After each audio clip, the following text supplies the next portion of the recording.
Alright guys, welcome back to the channel. So spring is finally here and we're getting the truck cap camper back together. We're going to be using this in a few weeks, hopefully going on a little fishing trip, so I want to get it all ready to go. So before we start off this video, if you guys are new here and you haven't seen my truck cap camper, I'll link the videos down in the description below. They'll also be in the end cards. Maybe we'll pop one up here somewhere. But I have a couple videos where I built my truck cap camper here with the slide out and refurbished the actual truck cap itself. So definitely go check those out. Also, if you're new here and you haven't already, hit that subscribe button because we're going to be posting more videos like this in the future. Alright, so let's get into the video. Now, I built my truck cap camper sort of a minimalist style build. This is my daily driver, and I'm usually spending maybe 1 to 2 nights max out of this thing. So I've been kind of looking at figuring out a way to get a little refrigerator that I can mount in the back here to keep my drinks and food cold throughout the day. I usually use my smaller Yeti cooler that I have, but the problem with that is after a day or two, things starts warming up in there. It's really not a lot of space in there.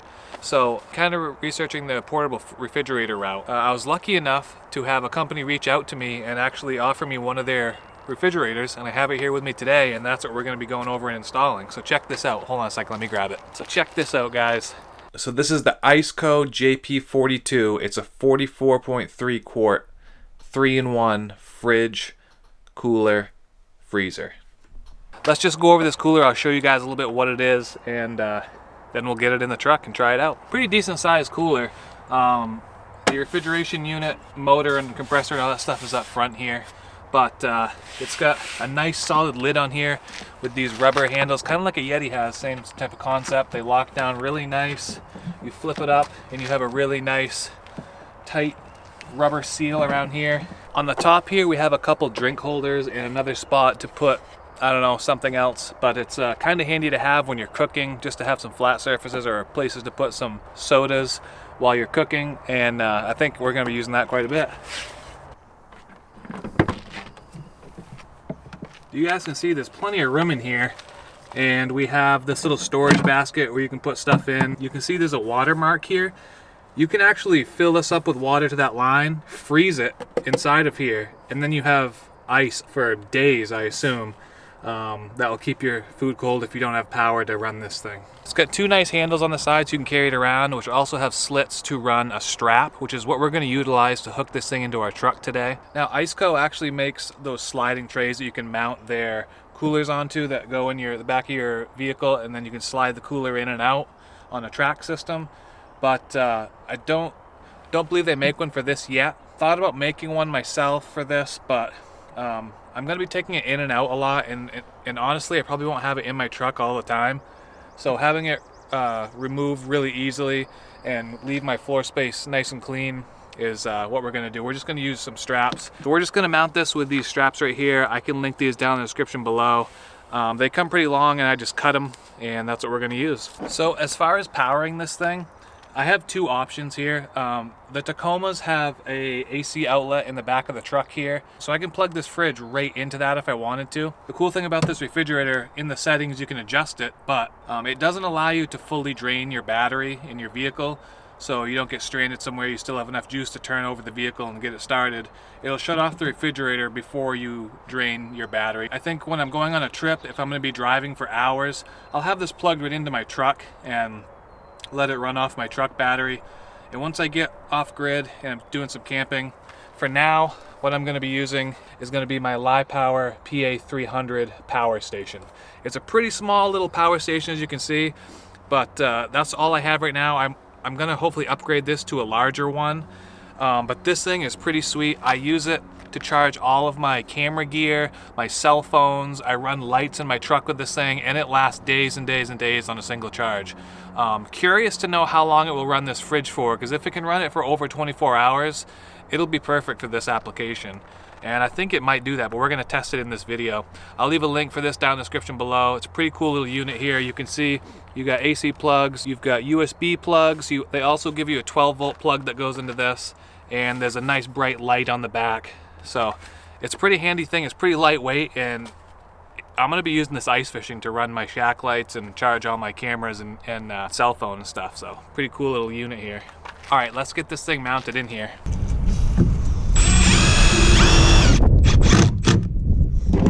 Super easy, flush, out of the way, just how we want it. Just like that.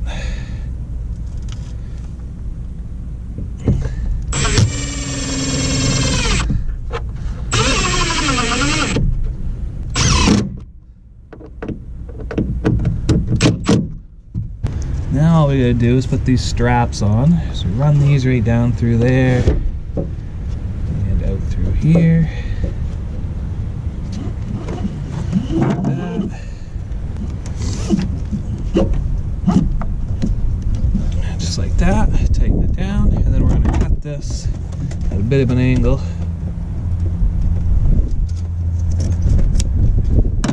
And then burn it so it doesn't fray. For now, let's take this off so we can show you the controls here. Let's plug our refrigerator power in. It comes out to a 12-volt plug here. You can run this off from a 12-volt plug if you want to run it off inside your cab or one of these power stations that has one. We'll plug this into the inverter. And now we can plug this either into our truck outlet right here, or we can plug it directly into this little power station right here. Turn this power station on here, hit the AC button, and then we turn it on. Boom, just like that. I'm not sure the camera picks this up, but right now the temperature of the refrigerator is 48 degrees. I keep it on eco mode when I'm running it off from this little battery box here. Pretty simple. You get the power button, your settings, max and eco mode. If you're gonna run it on max, I would only run that to get it down to temperature. Say you wanna put some stuff in there the night before, plug it in the night before, let it get down to temperature, chill the thing, and then you can keep it on eco mode and it'll just use less power. And then these buttons right here, you can adjust how cold you want it. I have it set to 37 degrees. And that's pretty much it. So what I want to do is see how long this little power station here will run this refrigerator and keep it down to temperature. So I'm gonna let this run and we'll check back in a little while, maybe in 24 hours or so, and see if it's still running. All right guys, so 24 hours later, we've still got 2 bars left on our battery pack here. The fridge is still at 39 degrees. Let's open it up, see if it's cold in here. Grab our bottle of water. Oh yeah, nice and cold. Put it in warm, so perfect. All right guys, so you guys saw this little 300 watt power station ran that refrigerator on eco mode for over 24 hours. I didn't let it drain out completely, but we were over the 24-hour mark, and that's gonna be perfect for little day trips for me. If you wanted to check out Live Power's other power stations, they make a couple bigger ones, a 500 and a 1000 watt, and those will certainly run this refrigerator for days. Huge shout out to ICECO, go check them out. I've used it once on a trip already, and it's really durable, keeps my food cold. It's gonna be a great addition to this truck cab camper. Thanks for watching guys, I hope you enjoyed this video. If you haven't already, please hit the subscribe button, and we'll catch you guys in the next video.